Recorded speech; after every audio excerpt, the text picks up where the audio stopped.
Hello guys, welcome back to our new vlog. ಇವತ್ತು Sunday ಸ್ವಲ್ಪ ಬೇಗ ಎದ್ದಿದ್ದೇವೆ. ಇಲ್ಲಿದ್ರೆ ಸಂಡೇ ಹೇಳುವಾಗ ಲೇಟ್ ಆಗ್ತಿತ್ತು.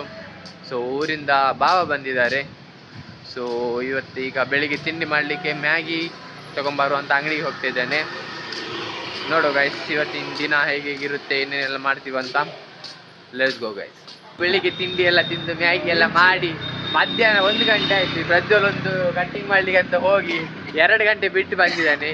ಆ್ಯಕ್ಚುಲಿ ನಮಗೆ ಮಾರ್ಕೆಟಿಗೆ ಹೋಗಿ ಬೀತು. ನೋಡಿ ಬಾವ ಊರಿಂದ ಬಂದಿದ್ದಾರೆ. ಅವರಿಗೊಂದು ಏನು ಮಾರ್ಕೆಟ್ ಹೋಗ್ಲಿಕ್ಕೆ ಗೊತ್ತಿಲ್ಲ. ಅವರಿಗೆ ಮಾರ್ಕೆಟ್ ಹೋಗಿ CC ಕ್ಯಾಮ್ರಾ ಎಲ್ಲ ತಗೊಳ್ಲಿಕ್ಕೆ ಉಂಟು ಅಂತ ಹೇಳಿದ್ರು. ಸೊ ಅದಕ್ಕೆ ನಾವು ಬೆಳಿಗ್ಗೆನೆ ಹೋಗುವಂತಿದ್ವಿ. ಸೊ ಆದರೆ ಪ್ರಜ್ವಲ್ ಗೊತ್ತಲ್ಲ, ಒಂದು ಎಲ್ಲನೂ ಲೇಟ್ ಮಾಡೋದವ. ಸೊ ಹಾಗಾಗಿ ನಾವು ಅವನು ತಲೆಗೆ ಕೂದಲೆಲ್ಲ ತಗೊಂಡು ತಲೆಗೆ ಕಲರ್ ಎಲ್ಲ ಮಾಡ್ಕೊಂಡು ಬರುವಾಗ ಲೇಟ್ ಆಯಿತು. ಸೊ ಈಗ ಮಧ್ಯಾಹ್ನ 1:30 ಗಂಟೆ. ಅದಕ್ಕೆ ನಾವೀಗ ಊಟ ಮಾಡಿ ಆಮೇಲೆ ಮಾರ್ಕೆಟ್ ಹೋಗುವಂತ ಡಿಸೈಡ್ ಮಾಡಿದ್ದೇವೆ. ನಮ್ದು ಸಂಡೇದು ಅರ್ಧ ದಿನ ಲಗಾಡಿ ತೆಗೆದು ಮುಕ್ಕಿ ತಿಂದು ಬಿಟ್ಟ ಪ್ರಜ್ವಲ್. ಸೊ ಇನ್ನು ಅರ್ಧ ದಿನ ಇದೆ. ಸೊ ನಾವು ಹೋಗುವ. ಈಗ ನಾವು ಊಟ ಮಾಡ್ಲಿಕ್ಕೆ ಹೋಗಿ ಊಟ ಮಾಡಿ ಅಲ್ಲಿಂದ ಮಾರ್ಕೆಟ್ ಹೋಗ್ತಿದ್ದೇವೆ ಗೈಸ್. Let's go guys. ನಾವು 11ಗೆ ಬಂದ್ವಿ. ನೋಡುವ ಏನು ತಗೊಳ್ಳೋದಂತ. ಬಿರಿಯಾನಿ ಇಲ್ಲೆಲ್ಲ ಫೇಮಸ್ ಇದೆ, ಅಲ್ಲಿ ನೋಡ್ಬೋದು ನೀವು. ಸೊ ನೋಡುವ ಗೈಸ್ ಏನು ತಗೊಳ್ಳೋದಂತ. ನಾವು ಒಂದು ಪರೋಟ, ಒಂದು ಶಾವಿಗೆ ಮತ್ತು ಒಂದು ಬಿರಿಯಾನಿ ಆರ್ಡರ್ ಮಾಡಿದ್ವಿ. ಹೇಗುಂಟಂತ ನೋಡುವ. ತಿಂದು ನಾವೀಗ ಮಾರ್ಕೆಟಿಗೆ ಹೋಗ್ತಾ ಇದ್ದೇವೆ. Let's go guys. ಕಳೆದ ಮೇಲೆ ಕಣೋ ನಾವು ಕ್ಯಾಬಲ್ಲಿ ಬಂದ್ವಿ. ಆದರೆ 1 ಕಿಲೋಮೀಟ್ರ್ ಇದೆ ನಮ್ಮದು ಡೆಸ್ಟಿನೇಷನ್ನು. ಸೊ ನಮ್ಮ ಕ್ಯಾಬ್ ಡ್ರೈವರ್ ನಮ್ಮನ್ನು ಮಧ್ಯದಲ್ಲಿ ನಿಲ್ಲಿಸ್ಬಿಟ್ಟು ಹೋದರು. ಯಾಕಂದರೆ ನಾವು ಕ್ಯಾಬಲ್ಲಿ ಹೋದರೂ ಒಂದು 1/4 ಗಂಟೆ ತಗೊಳ್ತೇವೆ. ಇಲ್ಲಿ ಟ್ರಾಫಿಕ್ ನೋಡಿ, ಫುಲ್ಲು ಟ್ರಾಫಿಕ್ ಇದೆ. ಸೊ ಅದಕ್ಕೆ ನಾವು ನಡ್ಕೊಂಡು ಹೋಗ್ತೇವೆ ಅಂತ ಸಿಗ್ನಲ್ ಮಧ್ಯದಲ್ಲಿ ನಿಂತು ನಾವು ನಡ್ಕೊಂಡು ಹೋಗ್ತಿದ್ದೇವೆ ಗೈಸ್. ಸೊ ಮಾರ್ಕೆಟ್ಗೆ ಹೋಗ್ತಿದ್ದೇವೆ. ನೋಡುವ ಗೈಸ್, ಮಾರ್ಕೆಟ್ಗೆ ಹೋಗಿ ಏನೇನು ತಗೊಳ್ತೇವೆ ಅಂತ ಗೊತ್ತಿಲ್ಲ. Let's go guys. ಮಾರ್ಕೆಟಲ್ಲಿ ಜನ ನೋಡಿ, ಫುಲ್ಲು ರೇಷ್. ನಾವು ಬಂದಿದ್ದೇವೆ ಅಂತ ಎಲ್ಲರೂ ಬಂದಿದ್ದಾರೆ ಅಂದ್ಕೊಳ್ತೀನಿ. ಸೊ ಒಂದು ಕಡೆ ಸಿಕ್ಕಿತ್ತು ಸ್ವಲ್ಪ ಕಡಿಮೆ ರೇಟಿಗೆ CC ಕ್ಯಾಮರಾ. ಸೊ ಅದನ್ನು ತಗೊಂಡಿಗೆ ನಾವು ಇನ್ನೊಂದು ಕಡೆಗೆ ಹೋಗ್ತಿದ್ದೇವೆ. Let's go guys. ನಾವೀಗ ನ್ಯಾಚುರಲ್ಸಿಗೆ ಬಂದ್ವಿ. ಸೊ ನಾವು ಮಾರ್ಕೆಟಿಗೆ ಹೋಗಿ ಮಾರ್ಕೆಟಿಂದ ಇದು ಅಂದರೆ ಒಂದು ಐಟಮ್ ತಗೊಳ್ಬೇಕು. ಸೊ ಆ ಐಟಮ್ ತಗೊಂಡು ಈಗ ನ್ಯಾಚುರಲ್ಸ್ಗೆ ಐಸ್ ಕ್ರೀಮ್ ತಿನ್ಲಿಕ್ಕೆ ಬಂದ್ವಿ. ಸೊ ನಾನು ಮತ್ತು ಬಾವ ಟೆಂಡರ್ ಕೊಕೊನಟ್ ಹೇಳಿದ್ವಿ. ಪ್ರಜ್ವಲ್ ಯಾವ ಫ್ಲೇವರ್ ಹೇಳಿದ್ವಿ? ಪ್ರಜ್ವಲ್ಗೆ ಚಿಕ್ಕು ಅಂತೆ, ಅವನಿಗೆ ಚಿಕ್ಕು ಫ್ಲೇವರ್ ಹೇಳಿದ. ಸೊ ನಾವು ಟೆಂಡರ್ ಕೊಕೊನಟ್ ತಗೊಂಡು ನೋಡು ಗೈಸ್ ನ್ಯಾಚುರಲ್ ಐಸ್ ಕ್ರೀಮ್ ಹೇಗುಂಟಂತ. ಇಲ್ಲಿ ನೋಡಿ ಗ್ಯಾಸ್, ನಮ್ಮ ಯೂಟ್ಯೂಬ್ ಬ್ಲಾಗರ್ ಕೆಲಸದಲ್ಲಿ ಯಾವುದು ಮೇಲೂ ಕೀಳು ಏನು ನೋಡಲ್ಲ. ಪಚ್ಚ ಕೊಟ್ಟರು ಮಾಡಲ್ಲ, ಆಗಲ್ಲ ಅಂತ ಹೇಳಲ್ಲ. ಆಗಲ್ಲ ಅಂತ ಹೇಳಲ್ಲ. ಗೊಬ್ಬರ ತುಂಬಲಿಕ್ಕಿದ್ರೆ ಹೇಳಿ ಬರ್ತಾರೆ. ಕೆಲಸದಲ್ಲಿ ಭೇದ ಭಾವ ಇಲ್ಲ ಅವರಿಗೆ.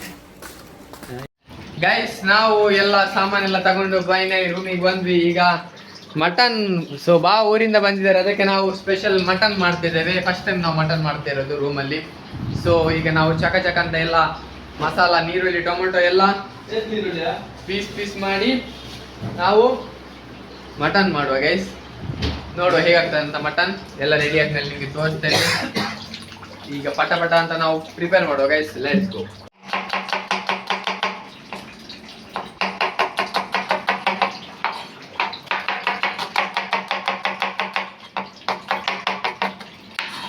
ನೋಡಿ ಪ್ರೊಫೆಷನಲ್ ಆನಿಯನ್ ಕಟ್ ಮಾಡುವವರು ಊರಿಂದ ಕರ್ಕೊಂಡ್ ಬಂದಿದ್ದೀವಿ ನಾವು. ಮಟನ್ ಈಗ ರೆಡಿ ಆಗ್ತಾ ಬಂತು. ಅಂದರೆ ಇನ್ನು ವಿಸಿಲ್ ಹಾಕಬೇಕು ನಾವು. ಎಲ್ಲ ನೀರುಳ್ಳಿ, ಟೊಮೆಟೊ ಎಲ್ಲ ಮಸಾಲ ಎಲ್ಲ ಹಾಕಿ ಮಟನ್ ಹಾಕಿ ಈಗ ಫುಲ್ ಮಿಕ್ಸ್ ಮಾಡಿ ಒಂದು 3-4 ವಿಸಿಲ್ ಹೊಡಿಬೇಕು. ಅಂದರೆ ಕುಕ್ಕರ್ ವಿಸಿಲ್ ಹೊಡಿಬೇಕು, ನಾವು ವಿಸಿಲ್ ಹೊಡಿಯೋದಲ್ಲ. ಆಮೇಲೆ ನಮ್ಮದು special Bannur mutton masala ready ಆಗ್ತಿದೆ ಗೈಸ್.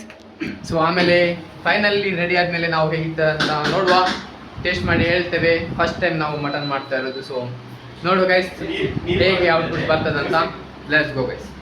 ನಮ್ಮದು ಸ್ಪೆಷಲ್ ಮಟನ್ ಸಾರು ರೆಡಿ ಆಯಿತು. ಇಲ್ಲಿ ನೋಡಿ ಪ್ರಜ್ವಲ್ ಓಪನಿಂಗ್ ಮಾಡ್ತಿದ್ದಾನೆ.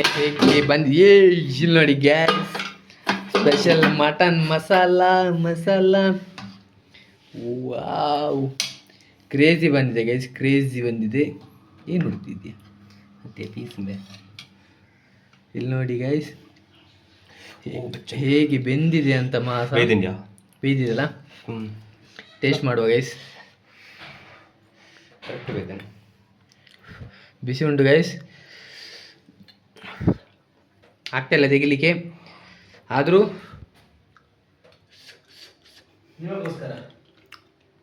ನಿಮಗೋಸ್ಕರ ತೆಗೆದಿದ್ದೀನಿ. ಸಾಕಾದುಂಟು guys. Let's go. Hello guys, ನಮ್ಮದು ಮಟನ್ ಎಲ್ಲ ಮಾಡಿ ನಮ್ಮದು ಊಟ ಎಲ್ಲ ಆಯಿತು. ಮತ್ತೆ ನಾವು ಮುಂದಿನ ಲಾಗ್ನಲ್ಲಿ ಸಿಗುವ. ಅಲ್ಲಿವರೆಗೂ ನಮ್ಮ ಲಾಗ್ ನೋಡ್ತಾ ಇರಿ, ಫಾಲೋ ಮಾಡಿ, ಸಬ್ಸ್ಕ್ರೈಬ್ ಮಾಡಿ, ಶೇರ್ ಮಾಡಿ. Good night guys. ನಾಳೆ ಮತ್ತೆ ಸಿಗೋಣ ಇದೇ ಪ್ರೀತಿಯೊಂದಿಗೆ, ಮರೆಯದೆ ಬನ್ನಿ ಸುಮಧುರ ಈ ಪಯಣಕ್ಕೆ.